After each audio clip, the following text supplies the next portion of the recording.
بر محمد و آل محمد بلند تر صلوات۔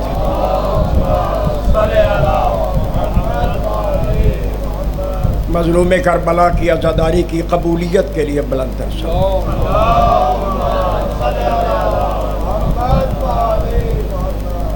پوری دنیا میں جہاں جہاں بھی مومنین اپنی عقیدت و محبت کا اظہار کرتے ہوئے بارگاہ حسینیت میں نذرانہ عقیدت پیش کرنے کے لیے مجالس عزا کا انعقاد کر رہے ہیں، ان کی سلامتی کے لیے بلند تر صلوات۔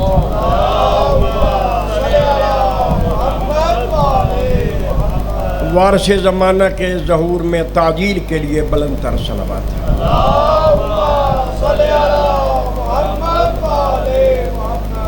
اعوذ باللہ من الشیطان الرجیم، بسم اللہ الرحمن الرحیم۔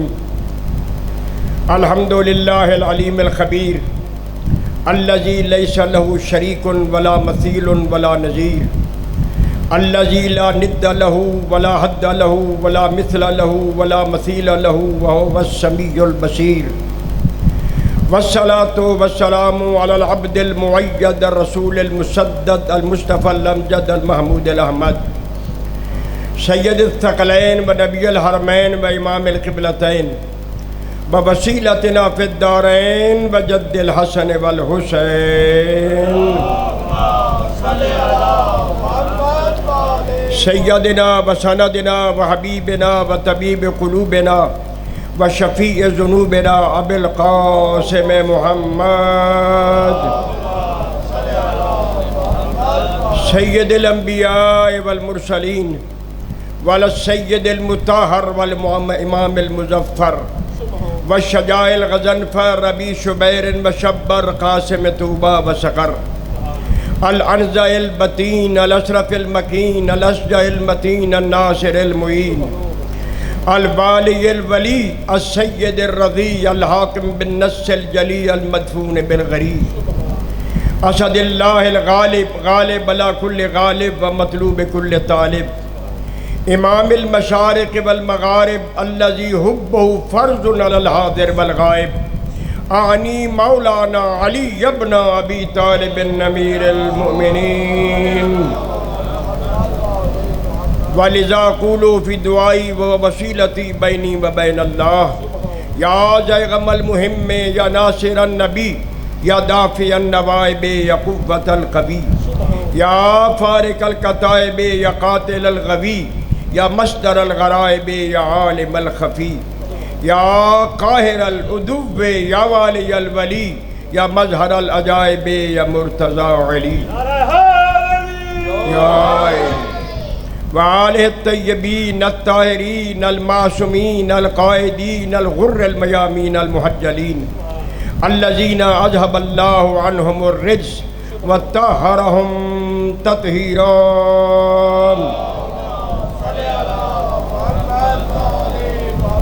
ولعنت اللہ علی اعدائہم ملعونین من یوم عداوتہم الی یوم الدین، رب اشرح لی صدری ویسر لی امری واحلل عقدۃ من لسانی یفقہوا قولی، اما بعد فقد قال اللہ سبحانہ وتعالی فی کتاب الحمید وفرقانہ المجید وقولہ الحق واصدق القائلین، بسم اللہ الرحمن الرحیم، ویقول الذین کفروا لست مرسلا قل کفی باللہ شہیدا بینی و بینکم ومن عندہ علم الکتاب، صلوات۔ نعرہ تکبیر، نعرہ تکبیر، نعرہ رسالت، نعرہ رسالت، نعرہ حیدری، نعرہ حیدری، حسینیت، حسینیت، یزیدیت، یزیدیت، یا امام المنتظر، یا امام المنتظر، یا امام المنتظر، سلطان زمانہ کی خدمت میں بلند تر صلوات۔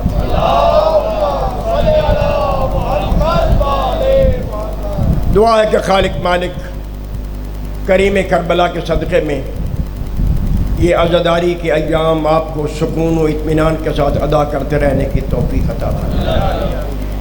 شر شیاطین، شر اشرار کے شر سے اللہ محفوظ و مامون فرمائے۔ پوری دنیا میں جہاں جہاں بھی حسینیت کا یہ پرچم لہرا رہا ہے، خالق مالک تمام عزاداروں کو اپنی امان میں محفوظ و مامون رکھے۔ بالخصوص پاکستان میں جہاں جہاں بھی عزادار مظلوم کربلا کی مظلومیت کا پرچار کرتے ہوئے اپنی محبتوں و عقیدتوں کا اظہار کر رہے ہیں، خالق مالک اس عزاداری کو امن و امان کے ساتھ، سلامتی کے ساتھ منزل تکمیل تک پہنچا۔ اے میرے کریم خالق، ہم گنہگار ہیں، خطا کار ہیں، غلط کار ہیں، تو رحمان ہے، رحیم ہے، ستار ہے، غفار ہے۔ تجھے تیری صفات حمیدہ کا واسطہ ہمارے گناہوں کو معاف کرتے ہوئے ہمارے زمانے کے بادشاہ کے ظہور میں تعجیل فرما، حجت خدا کی زیارت سے ہماری آنکھوں کو منور فرما، حضرت کے محبوں اور چاہنے والوں میں ہمارا شمار فرما، اور بروز قیامت بارگاہ امام میں ہمیں اللہ کی بارگاہ میں حاضر ہونے کا شرف عطا فرما۔ مل کے بلند آواز سے صلوات پڑھیں۔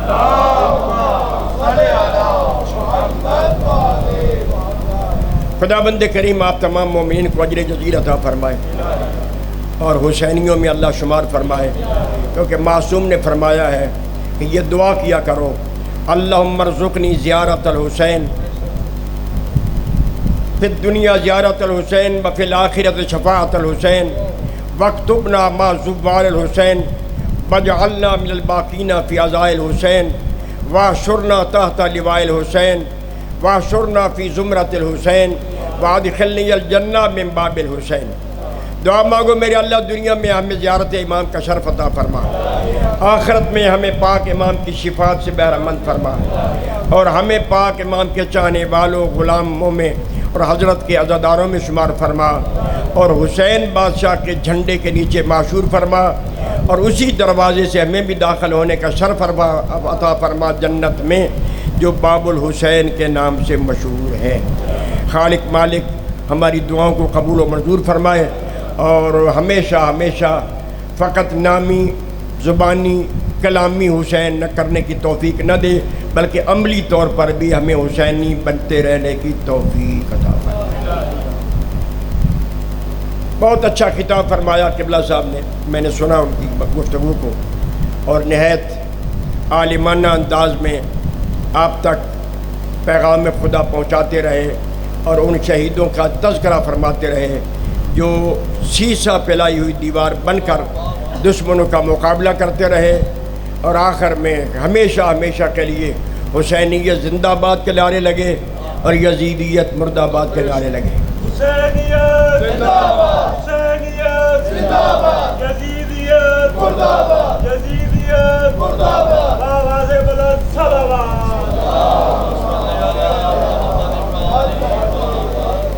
مشکل یہ بنی ہے کہ اس دور میں جو آدمی ایک جگہ محرم پڑھتا ہے تو اسے کافر سمجھا جاتا ہے، اس بیچارے کو جاننے والا ہی کوئی نہیں، ایک ہی جگہ پہ پڑھ رہا ہے۔ وہی کامیاب ہے جو 4 5 6 7 جگہوں پر پڑھ رہا ہو، بانیان مجلس ادھر انتظار کر رہے ہوں، وہ سفر پہ سفر، دوڑ پہ دوڑ لگی ہوئی ہو۔ یہ مشکلات ہیں۔ بہرحال حسینیت کا پیغام جتنی بھی مشکلات آ جائیں رک نہیں سکتا، کیونکہ ذکر حسین ہمارا، آپ کا، ذاکرین کا، علماء کا، واعظین کا، نوح خانوں کا محتاج نہیں۔ تو ہم تھے ذکر حسین، ہم نہیں تھے تو ذکر حسین تھا، ہم نہیں رہیں گے ذکر حسین ہوتا رہے گا، اس لیے کہ یہ انتظام خود خدا نے فرمایا، جیسے کہ میں نے پچھلی 2 مجالس میں متواتر عرض کیا کہ معصوم نے، نبی نے فرمایا کہ اذا اراد اللہ بالعبد خیرا قذف اللہ فی قلبہ محبت الحسین۔ جب اللہ کسی کی بھلائی چاہتا ہے، جب اللہ کسی کی خیر چاہتا ہے تو اس کے دل میں حسین کی محبت ڈال دیتا ہے۔ فقط محبت حسین نہیں، وہ محبت زیارت الحسین، اور انسان کے دل میں یہ ڈال دیتا ہے کہ یہ میں حسین سے محبت بھی کروں اور حسین بادشاہ کے روضہ مقدس کی زیارت سے بھی شرف یاب ہو جاؤں۔ تو اللہ نے آپ کو چنا ہوا ہے، آپ منتخب ہے اللہ کے، جن کے دلوں میں محبت حسین ہے، لہٰذا ان حالات کے نشیب و فراز کی طرف توجہ نہ فرمائیں، یہ کوشش کریں کہ ہم بر وقت مجالس اعزاز میں شرکت کر کے اکیلے نہ آئیں، بچوں کو ساتھ لے کے آئیں، بیٹیوں بہنوں کو لے کے آئیں، گھر کے افراد کو لے کے آئیں، کیونکہ یہ مجلس فقط مردوں کے لیے نہیں، قوم کے ہر فرد کے لیے ہے کہ وہ اس مجلس میں شرکت کر کے سچا حسینی بن کے جائے، تاکہ حسین بادشاہ کی شفاعت آخرت میں بھی نصیب ہو اور دنیا میں بھی نصیب ہو۔ یہ نشیب و فراز، وقتوں کی تبدیلیاں، یہ تو ہوتی رہیں گی، انتظامیہ کا کام ہے، یہ کریں گے انشاءاللہ اچھے انداز میں۔ ہماری کوشش ہونی چاہیے، اور میں نے کئی دفعہ پہلے بھی عرض کیا مجالس میں کہ یہ نہ دیکھا کرو جی اب کون پڑھ رہا ہے، ابھی تو جی بچے پڑھ رہے ہیں چلے جائیں گے، ابھی تو فلانا پڑھ رہا ہے وہ چلے جائیں گے، آخر میں آ جائیں گے، اب چلو جی چلتے ہیں، آج ہماری پسندیدہ شخصیت آ گئی ہے، ذاکر صاحب آ گئے ہیں، عالم صاحب اب چلے سنتے ہیں۔ نہ، نہیں معلوم کہ کس کی آواز اس بارگاہ میں قبول ہو رہی ہے، کس کا اقرار تذکرہ اللہ قبول و منظور فرما رہا ہے، اور خدا نخواستہ ہم آئیں ان نیتوں کے ساتھ جی فلاں کو سنیں گے، فلاں کو نہیں سنیں گے، فلاں اتنا مجمع ہوگا تو بیٹھیں گے، اتنا مجمع نہیں ہو، ابھی تو 2 بندے بیٹھے، جا کے کیا کرنا ہے۔ ابھی قبلہ صاحب بھی فرما رہے تھے کہ میں نے 5 آدمیوں میں مجلسیں پڑھتا رہا ہوں۔ تو عزیزان گرامی، یہ معیار، ایک معیار یہ بھی چھوڑ دے اور دوسرا یہ معیار بھی چھوڑ دیا، فلانا بڑا چنگا رہے، فلانا تو بالکل وان پڑھتا چلا گیا، یہ معیار ہمارا غلط ہے۔ اس لیے کہ حسین بادشاہ کا وہ ذکر جس کو پیغمبر خدا صلی اللہ علیہ وآلہ وسلم نے بنیاد رکھی اس ذکر کی، وہاں پر نہ افراد دیکھے جاتے تھے، نہ حیثیت دیکھی جاتی تھی، نہ مال و دولت دیکھا جاتا تھا، نہ امیری غریبی دیکھی جاتی تھی، یہ دیکھا جاتا تھا کہ میرے مولا کا خلوص کے ساتھ ذکر کرنے والا کون ہے۔ میں نے وہ آیت بھی پڑھی تھی، مخلصین لہ الدین، اللہ کو وہی بندے پسند ہے جو دین میں مخلص ہو۔ یہ ریاکاریاں، یہ دکھاوے چھوڑ دو، ان چیزوں کو، گزر گیا وقت۔ پورے خلوص کے ساتھ مجلس حسین میں آؤ، باوضو ہو کے آؤ، باطہارت ہو کے بیٹھو، اس لیے کہ جن کا ذکر ہے، قرآن ان کی شان میں نازل ہوا، اور قرآن ان کے قصیدے پڑھتا ہے، قرآن ان کے ساتھ ہے، یہ قرآن کے ساتھ ہے۔ لہٰذا یہ معیار جو ہم نے بنا رکھے ہیں، جی فلانا پڑھے گا تو ہم نہیں پہنچیں گے، فلانا پڑھے گا تو جائیں گے، اتنا مجمع ہوگا تو ہم شرکت کریں گے، اگر 2-4 آدمی تو ہم نہیں جائیں گے، نہیں، ایسی کوئی بات نہیں۔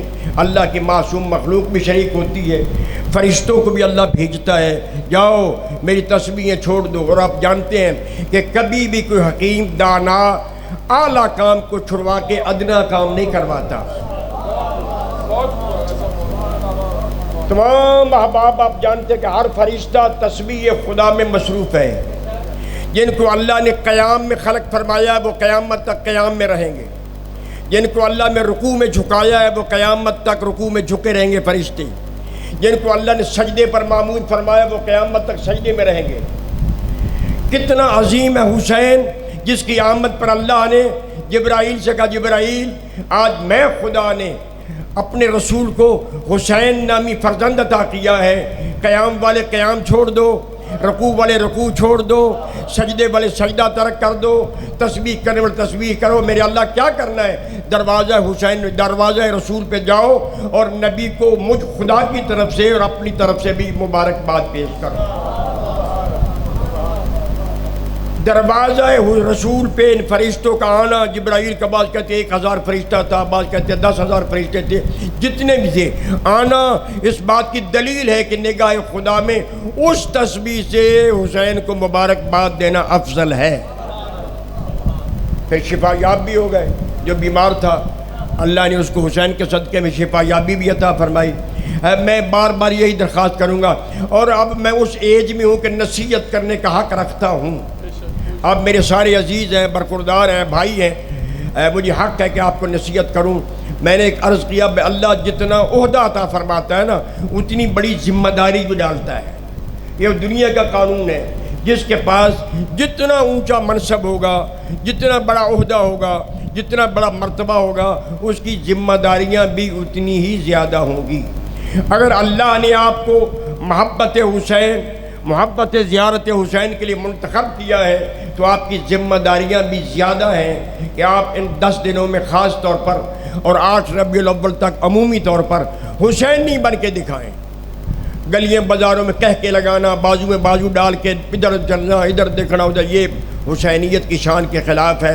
باوقار ہو کے جائیں، ذکر حسین کرتے رہیں، تسبیح سجدہ پڑھتے رہیں، درود پڑھتے رہیں، آئیں جاتے ہوئے یہ تسبیح جاری رہے تاکہ تمہارا آنا بھی حسینیوں میں شمار ہو اور گھروں تک پہنچنا بھی حسینیوں میں شمار ہو.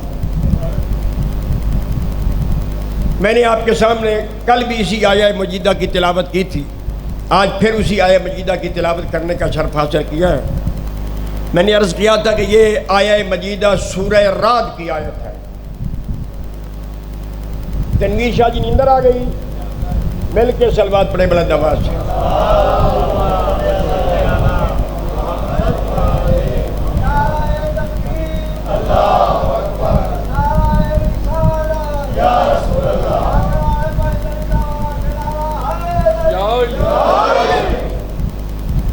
بڑے اختصار کے ساتھ، اور میرا خیال ہے میں آپ کے تصور سے پہلے مجلس پہ چھوڑ دوں گا ممبر کی.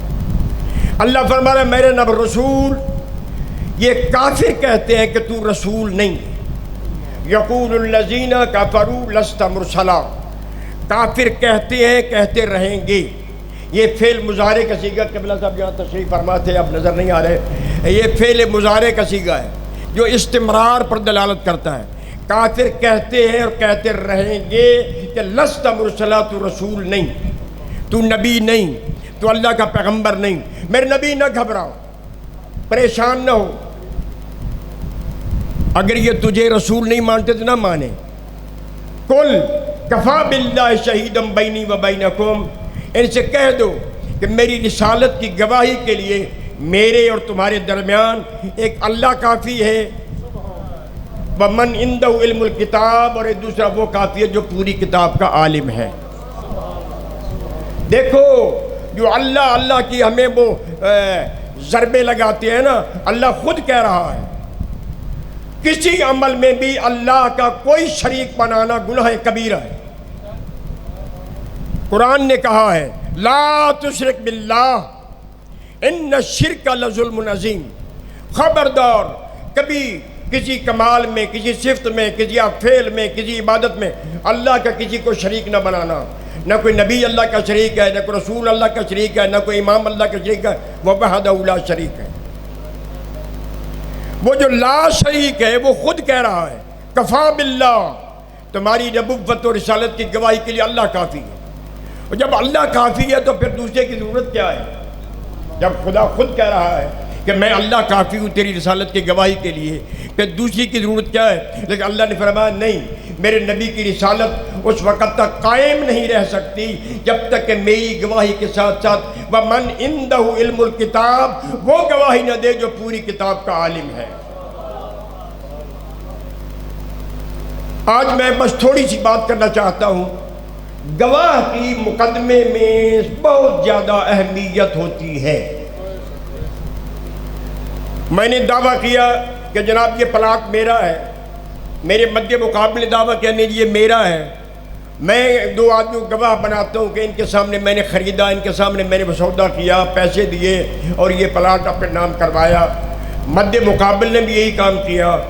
اگر ان 2 گواہوں میں سے کوئی گواہ بیٹھ جائے تو میرا مقدمے کا بیڑا غرق ہو جائے گا. یہ ایک نفسیاتی بات ہے، فطری بات ہے، کامن سینس کی بات ہے کہ مقدمے میں گواہ کی اہمیت مدعی سے بھی زیادہ ہوتی ہے. مدعی اپنے دعوے سے پیچھے ہٹ سکتا ہے. میں نے جو مقدمہ کیا تھا میں واپس لیتا ہوں، اسے اختیار ہو جائے گا. لیکن اگر گواہ پھر جائے تو مدعی کی ساری محنت پر پانی پھر جائے گا. اللہ نے نبی کی گواہی کے لیے 2 ہستیوں کا ذکر کیا ہے. قل کفا باللہ، کہہ دے کہ میری رسالت نبوت کی گواہی کے لیے اللہ کافی ہے. کافی کا لفظ ہے، اللہ کافی ہے. وَمَنْ عِنْدَهُ عِلْمُ الْكِتَابِ، دوسرا وہ کافی ہے جو پوری کتاب کا عالم ہے. توجہ فرمائی، ایک اللہ کافی ہے میری نبوت کی گواہی کے لیے، ایک من عِنْدَهُ عِلْمُ الْكِتَابِ. پتہ نہیں وہ کتنا بڑا عالم ہوگا، کتنی بڑی وہ ہستی ہوگی جس کو اللہ اپنی ذات میں حصے دار بنا کے نبی کا گواہ بنا رہا ہے۔ میں نے غالباً کل یا پرسوں کی مجلس میں عرض کیا تھا کہ مولا کائنات سے پوچھا گیا تھا، مولا آپ کے اتنے فضائل ہیں کہ جن کو شمار نہیں کر سکتے، پورا قرآن آپ کے فضائل سے بھرا ہوا ہے، سید الانبیاء کی بے شمار حدیثیں ہیں جن میں آپ کے کمالات، آپ کی صفات، آپ کی شان بیان کی گئی ہے۔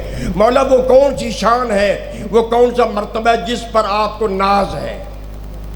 میں نے کل پوری تفصیل سے عرض کیا تھا، تذکراً یاد کراتے ہوئے مولا امیر نے اپنے تمام فضائل بیان کرتے ہوئے کہا یہ میرے فضائل ہیں، مجھے اللہ نے کمال عطا کیا، پیدا میں ہوا خانہ کعبہ کے اندر، دست رسالت پر میں نے تورات، زبور، انجیل، قرآن کی تلاوت کی، یہ میرے لیے باعث فخر مقام ہے۔ یہ فخر ہے کہ میں نے گہوارے لیٹ کر اجدے کے 2 ٹکڑے کر دیے، یہ فخر کی بات ہے کہ میں نے دست رسالت پر آ کے پاک نبی سے گفتگو فرمائی، نبی نے مجھے گفتگو کرنے کا شرف عطا فرمایا۔ یہ ساری باتیں باعث فخر ہیں، لیکن علی کو سب سے بڑا فخر یہ ہے کہ اس لا شریک نے شہادت رسول میں مجھ علی کو بھی گواہ بنایا ہے۔ پھر سن لیں کہ گواہ کی مقدمے میں نبی نے دعویٰ دائر کیا کہ انی رسول اللہ علیکم، لوگوں میں تمہاری طرف اللہ کا رسول بن کے آیا ہوں۔ لوگوں نے کہا لست مرسلہ، ہم تمہیں نبی نہیں مانتے، قرآن کی آیت ہے۔ لوگوں نے کہا ہم تمہیں نبی رسول نہیں مانتے۔ پیغمبر نے دعویٰ کیا کہ میں رسول ہوں، تمہارے پاس ایسا دین لے کے آیا ہوں جس دین کو سمجھنا بھی آسان ہے، دین پر عمل کرنا بھی آسان ہے۔ سید الانبیاء نے رسالت کا دعویٰ کیا، نبوت کا دعویٰ کیا، کافروں نے انکار کیا۔ اللہ نے تسلی دی نبی گھبرانا نہیں، یہ کافروں کا کام ہے جو نبوت کا انکار کرتے ہیں۔ کافر ہمیشہ رسالت کے منکر رہے ہیں اور رسالت و نبوت کو تکلیفیں پہنچاتے رہے، نہ گھبراؤ، تیری رسالت کی گواہی کے لیے میں اللہ کافی ہوں۔ وَمَنْ عِنْدَهُ عِلْمُ الْكِتَابِ، اور وہ کافی ہے جو پوری کتاب کا عالم ہے۔ میرے خیال میں آپ کو بات سمجھ آ گئی ہو۔ گواہ اہمیت رکھتا ہے اور مدعی کو اپنے گواہ کے سارے نخرے بھی برداشت کرنے پڑتے ہیں۔ اگر لے جانے ہمیں اکاڑے یا سائبار گواہی دینے کے لیے، ہم بسوں پر نہیں جائیں گے، ہمیں سواری چاہیے، کار چاہیے، کار بھی اے سی چاہیے، گرمی بڑی ہے ہم سفر نہیں کر سکتے۔ کھانا بھی ہم فلاں ہوٹل میں جا کے کھائیں گے اور فلاں چیز کھائیں گے۔ مدعی بیچارے کو اس کا ہر نخرہ برداشت کرنا پڑتا ہے۔ جس گاڑی میں کہے وہ گاڑی کا انتظام کرے گا، جس ہوٹل میں کھانے کا کہیں گواہ وہ کھانے کا انتظام کرنا پڑے گا۔ جو کچھ وہ ڈیمانڈ کریں اس مدعی کو وہ ڈیمانڈ پوری کرنی پڑے گی۔ پتہ ہے یہ میرا گواہ ہے، اگر یہ پھسل گیا تو میرا سارا مقدمہ ناکام ہو جائے گا، ختم ہو جائے گا۔ اللہ نے بھی رسول کے 2 گواہ بنائے، ایک اللہ خود گواہ بنا، دوسرا اس کو گواہ بنایا جس کے پاس پوری کتاب کا علم ہے۔ یہ پوری کتاب کا علم یہ مولا امیر المومنین کا ہی شرف ہے۔ حالانکہ جناب سلیمان نبی کے پاس جب ملکہ بلقیس کی بات پہنچی کہ ملک یمن میں، سبا کے ملک میں ایک عورت ہے جو حکومت کرتی ہے اور وہ بت پرست ہے، وہ اللہ کو نہیں مانتے، کسی اور کو خدا مانتے ہیں، لیکن ہے بڑی شان و شوکت کے ساتھ رہتی۔ اس کا تخت کئی کوس لمبا ہے، چوڑا ہے، اس کے اوپر بڑے زر و جواہرات ہے، سونا چاندی ہے۔ اس تخت کو چھوڑ کے ملکہ بلقیس جناب سلیمان نبی کے پاس آ رہی ہے۔ اللہ کے نبی تو مشیت تو نبی جانتے ہیں نا، ہم تو نہیں کہہ سکتے۔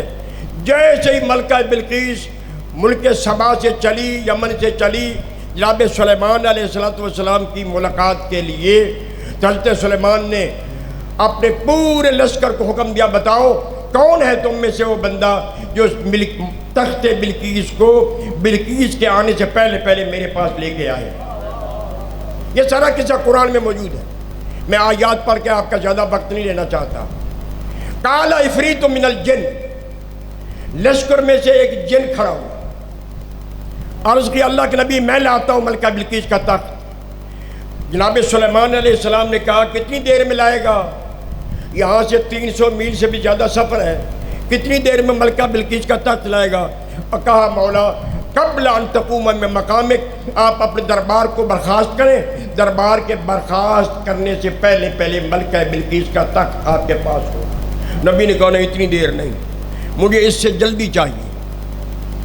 جب کہا جلدی چاہیے پھر وہ کھڑا ہوا، من عندہ علم من الکتاب، یہ جو من ہے یہ جزئیت پر دلالت کرتی ہے۔ جس کے پاس کتاب کا تھوڑا سا علم تھا، جس کے پاس تھوڑا سا کتاب کا علم تھا، وہ کھڑا ہوا، اس نے کہا اللہ کے نبی میں لے کے آتا ہوں، کتنی دیر میں؟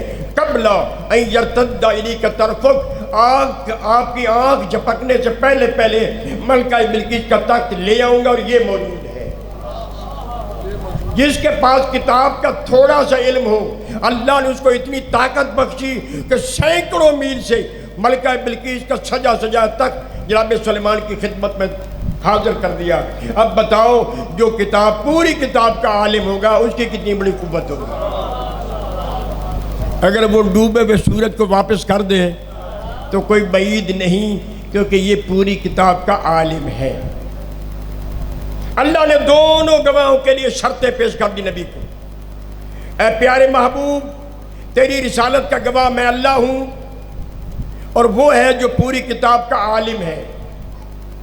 جب پہلے گواہ کی وہاں باری آئی، اللہ نے پھر قرآن میں آیت نازل کری، لَإِنْ أَشْرَكْتَ لَيَحْبَطَنَّ عَمَلُكَ، اے رسول میں تیری رسالت کا گواہ ہوں، میں خالق ہوں، عَلَىٰ كُلِّ شَيْءٍ قدیر ہوں، لیکن اس وقت میں تیری نبوت اور رسالت کا گواہ ہوں۔ لَإِنْ أَشْرَكْتَ لَيَحْبَطَنَّ عَمَلُكَ، اگر میرے ساتھ کسی کو شریک بنایا نا، ساری زندگی کی عمل حبط کر لوں گا۔ کتنی بڑی دھمکی ہے محبوب رسول کو، جس کے ایک ایک لباس پہ اللہ نے قرآن کی آیتیں نازل فرمائیں، یہ صاحب مزمل ہے، یہ صاحب مدثر ہے، یہ یاسین ہے، یہ طٰہٰ ہے۔ قرآن کی کتنی آیات ہے جو پاک نبی کی شان میں نازل فرمائیں، اور نبی کی ہر نخرے کو بھی اللہ نے بیان فرمایا کہ میرے نبی زیادہ لمبی نمازیں نہ پڑھا کرو، زیادہ رکعتیں نہ پڑھا کرو، میں برداشت نہیں کرتا کہ تیرے پیروں پر ورم آ جائے، اس عبادت کو گھٹا دو، آدھا کر دو، یا تھوڑا سا بڑھا دو یا اور گھٹا دو۔ وہ اللہ جو اپنے نبی کی ہر ادا کو قرآن کی آیت بنا رہا ہے، وہ آج اس گواہی کے موقع پر دھمکی دے رہا ہے، اے میرے محبوب اگر میرا کسی کو شریک بنایا لَيَحْبَطَنَّ عَمَلُكَ، تیری زندگی کے سارے عمل حبط کر دوں گا۔ اور جب دوسرے گواہ کی باری آئی، وہ تھا تو چھوٹا، رسول بڑے تھے، یہ گواہ عظمت کے لحاظ سے چھوٹا تھا، توقیر کے لحاظ سے چھوٹا تھا، شاگرد تھا نبی کا، لیکن گواہ تھا نا، ان کے لیے بھی اللہ نے دھمکی نازل فرما دی، وَإِن لَّمْ تَفْعَلْ فَمَا بَلَّغْتَ رِسَالَتَهُ، اے میرے محبوب اگر علی کا یہ پیغام ولایت پر نہ پہنچایا تو نے رسالت کا کوئی کام ہی نہیں کیا۔ یہی وجہ ہے کہ تپتی ریت میں اور تپتی دھوپ میں کانٹوں والی زمین پہ 1,24,000 یا 20,000 کو روک کے فرمایا کہ اللہ نے کہا ہے اگر میں نے آج کا پیغام نہ دیا تو میں نے گویا کہ رسالت کا کوئی کام نہیں کیا۔ اور میرے چپ چاپ ساتھیوں اسی سے سمجھ جاؤ، جب نبی ولایت کا اعلان نہ کرے تو نبی کی نبوت خطرے میں ہے، تو کسی مسلمان کا کلمہ مکمل کیسے ہوگا جبکہ کلمے کے اندر ولایت علی ابن ابی طالب کو تسلیم نہ کرے۔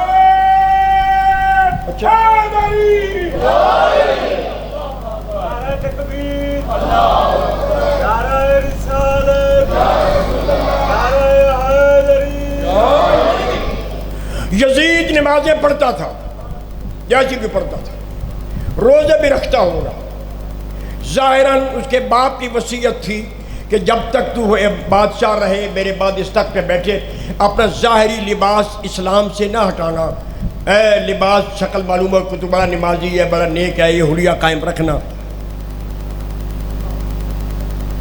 دوسروں لوگوں نے بھی لکھا ہے کہ یہ نمازی بھی تھا، یہ روزے دار بھی تھا، یہ بھی کرتا تھا، وہ بھی کرتا تھا، اور جب تک یہ تخت خلافت پہ رہا شام کے ملک میں نمازیں پڑھانے والا بھی یہی تھا، جماعت بھی یہ یزید کراتا تھا۔ اس میں کیا کمی تھی کہ حسین نے اس کی بیعت نہیں کی؟ نمازی بھی ہو، ظاہراً نیک بھی ہو، اور لبادہ اسلام بھی اوڑھا ہوا ہو، پھر بھی حسین اس کے مقابلے میں ٹکرانے کے لیے میدان میں آ گئے۔ قبلہ میں بات ختم کر رہا ہوں، ساری چیزیں ہونے کے باوجود اس کے پاس ولایت کا نور نہیں تھا۔ حسین نے فرمایا کہ بے شک جتنے بھی تو اعمال کر لے، جب تک کہ میرے بابا اور ہماری ولایت کا اقرار نہیں کرے گا اس وقت تک ہم تیرے مقابلے میں آتے رہیں گے۔ اور امام نے تاریخی جملہ فرمایا تھا، مثلی لا یبایع مثلہ، مجھ جیسا تیرے جیسے کی بیعت نہیں کر سکتا۔ اور حسین نے یہ بات منوانے کے لیے فقط اپنی ذات کی قربانی نہیں دی، پورا خاندان لے کے آ گئے۔ وہ پردے دار بیٹیاں، وہ پردے دار بہنیں، وہ پردے دار مستورات جنہوں نے کبھی دن کی روشنی میں گھر سے نکل کے نہ دیکھا تھا، ان کو بھی حسین میدان لے کے میدان میں آ گئے۔ حسین بادشاہ کا امتحان بھی دنیا سے انوکھا امتحان ہے۔ میں نے ابھی عرض کیا ہے، پھر جملہ میرے ذہن میں آ گئی، اللہ جتنا بلند مقام دیتا ہے نا، امتحان بھی اتنا سخت لیتا ہے۔ یہ قانون فطرت ہے کہ جس کا جتنا بڑا مرتبہ ہوگا اس کا امتحان بھی سخت ہوگا۔ کہہ دوں جملہ، اتنا سخت امتحان نبیوں کا نہیں ہوا، رسولوں کا نہیں ہوا، پیغمبروں کا نہیں ہوا، اولیاء کا نہیں ہوا، باقی ائمہ اطہار کا بھی اتنا سخت امتحان نہیں ہوا جتنا حسین نے سخت امتحان دیا۔ سخت امتحان دینا اس بات کی دلیل ہے کہ جتنی سخت منزلوں سے گزرے ہیں اتنا ہی حسین کا مرتبہ بلند ہوگا۔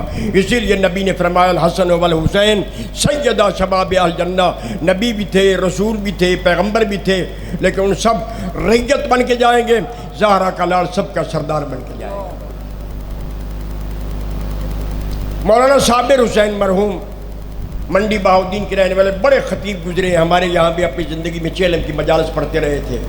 وہ بیان کیا کرتے تھے کہ حسین بطول کے تمام بچوں میں سے پیاس زیادہ محسوس کرتے تھے، رات کو اٹھ کے پانی پیتے تھے حسین۔ اور جناب سیدہ طاہرہ 3 جمادی الثانی تک موجود رہیں اور اپنے بیٹے کے پانی کا انتظام کرتی رہیں۔ جب بی بی اس دنیا سے جانے لگی 3 جمادی الثانی کو، تو بی بی نے اپنی لخت جگر جناب زینب سلام اللہ علیہ کو بلایا، فرمایا، بیٹی زینب میں جا رہی ہوں، میرے بعد تو ہے، تیرے حسین بھائی کو پیاس بڑی لگتی ہے، اپنے بھائی کی پیاس کا خیال رکھنا۔ شہید ہو گئی سیدہ طاہرہ، دنیا سے چلی گئی، اور مولا امیر مخدومہ کی قبر پہ ہر روز بیٹھ کے قرآن کی تلاوت فرمایا کرتے تھے۔ یہ بی بی کی وصیت بھی تھی، یا علی میری قبر پہ قرآن کی تلاوت فرمایا کرنا، میری قبر پہ آیا کرنا، میرے بچوں کو لے کے آیا کرنا تاکہ مجھے قبر میں سکون ہو۔ ایک رات جناب امیر تلاوت قرآن کر رہے ہیں قبر بطول پر بیٹھ کر کہ قبر بطول نے ہلنا شروع کر دیا۔ امیر نے اپنی تلاوت کو روکا، پوچھا، قبر پہ ہاتھ رکھا، پوچھا، بطول خیر تو ہے؟ آدھی رات کے وقت تیری قبر کیوں ہل رہی ہے؟ قبر سے آواز ہے، یا ابوالحسن مجھے کیسے چین آئے، آدھی رات کا وقت ہے، اس وقت حسین پیاسا ہے اور زینب سو رہی۔ عزادارو جناب امیر اٹھے، گھر میں تشریف لائے، اللہ جانے علی کے دل میں کیا خیال آیا، سرہانہ زینب پہ کھڑے ہو کے زاروں قطار رونے لگے۔ جب جناب امیر کے آنسو گرے نا چہرہ زینب پہ، بی بی اور تڑپ کے اٹھی، کہا، بابا خیر ہے، میرے سرہانے آدھی رات کے وقت آپ کا گریہ کیوں ہے؟ فرمایا، بیٹی ماں نے وصیت نہیں کی تھی، بیٹی تو سو رہی ہے اور تیری ماں کا بیٹا حسین پیاسا ہے۔ میں نے روایت میں یہی دیکھا ہے، شہزادی اٹھی، سر پہ چادر ڈالی، کہا، بابا آج کی معافی مانگتی ہوں، وعدہ کرتی ہوں اب جب تک تیرا حسین سوئے گا زینب نہیں سوئے گی۔ عزادارو مدینے میں زینب پانی کا انتظام کرتی رہی، مکے میں بی بی زینب پانی کا انتظام کرتی رہی، کربلا میں 1 محرم سے لے کر 7 محرم تک پانی کا انتظام فرماتی رہی، علیحدہ حسین کے لیے پانی کا جام مہیا کرتی رہی۔ جب پانی بند ہوا نا 7 محرم کو، جناب زینب کبھی عباس کے خیمے میں، کبھی اکبر کے خیمے میں، کبھی اون و محمد کے پاس، کبھی قاسم کے خیمے میں، اتنا کہتی ہے، او مجاہدو مجھے ایک گھونٹ پانی کا دے دو، میرا حسین پیاسا ہے اور میں نے اپنی اماں کی وصیت کو پورا کرنا ہے۔ عزادارو بی بی کو پانی نہ ملا، 7ویں محرم سے لے کر 10ویں محرم تک بی بی التجائیں کرتی رہی پانی کا گھونٹ مل جائے تاکہ میں حسین کی پیاس بجھاؤں۔ 10ویں محرم کو جب آخری الوداع کر کے حسین جانے لگے تو بی بی نے ہاتھ باندھ دیے، حسین ان 3 دنوں کی شکایت نہ کرنا، میں نے بڑی کوشش کی کہ تیرے لیے پانی مہیا کروں، پانی مہیا نہ کر سکی، اب مسلمانوں نے پانی بند کر دیا۔ حسین تو جانتا بچے بھی پیاسے ہیں، میں بھی پیاسی ہوں اور تو بھی پیاسا جا رہا ہے، میری شکایت اپنی اماں سے نہ کرنا۔ الا لعنت اللہ علی القوم الظالمین وسيعلم الذين ظلموا أي منقلب ينقلبون۔